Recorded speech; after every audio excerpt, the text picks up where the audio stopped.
Allô Sophie, je présente à nos futures mamans 4 points pour avoir une grossesse en santé. Premier point, rester active, ça c'est certain. Deuxième point, prendre des multivitamines. C'est certain que durant la grossesse, on mange super bien, on fait attention, mais il y a 2 nutriments particulièrement qu'il faut faire attention et qu'on n'arrive pas avec une super bonne alimentation à atteindre. C'est l'acide folique et le fer. L'acide folique, habituellement, on la retrouve principalement dans les légumes verts.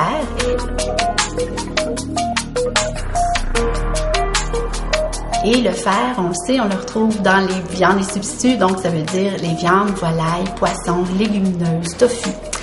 Donc, premier point, rester active. Deuxième point, prendre nos suppléments de vitamines et minéraux.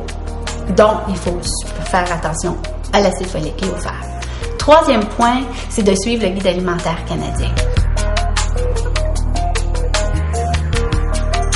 Donc, si ça fait longtemps que vous ne l'avez pas lu, je vous suggère d'aller sur le site de Santé Canada.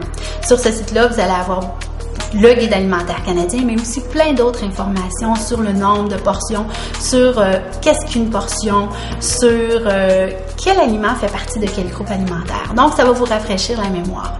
Vous allez voir aussi, notre 4e point, c'est que quand on est enceinte, on doit prendre des portions supplémentaires. Donc, on parle seulement de 2 à 3 portions par jour de plus.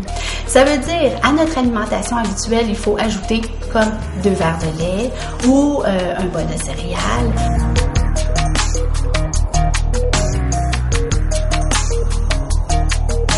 Ou en collation des noix avec du lait ou quelque chose comme ça.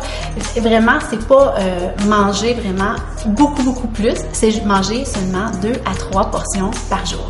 Donc, nos 4 points à retenir: rester active, nos suppléments, vitamines et minéraux, suivre le guide alimentaire canadien, c'est certain, et nos 2-3 portions de plus par jour.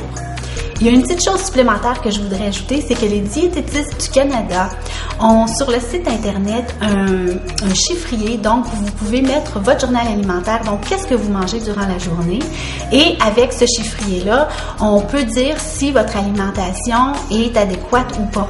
Et on peut même voir par rapport à votre grossesse, donc puis par rapport à vos activités. Parce que souvent, durant la grossesse, on se pose la question, est-ce que je mange suffisamment? Est-ce que je mange trop? Donc, avec ce logiciel-là, on peut facilement savoir à quoi s'en tenir.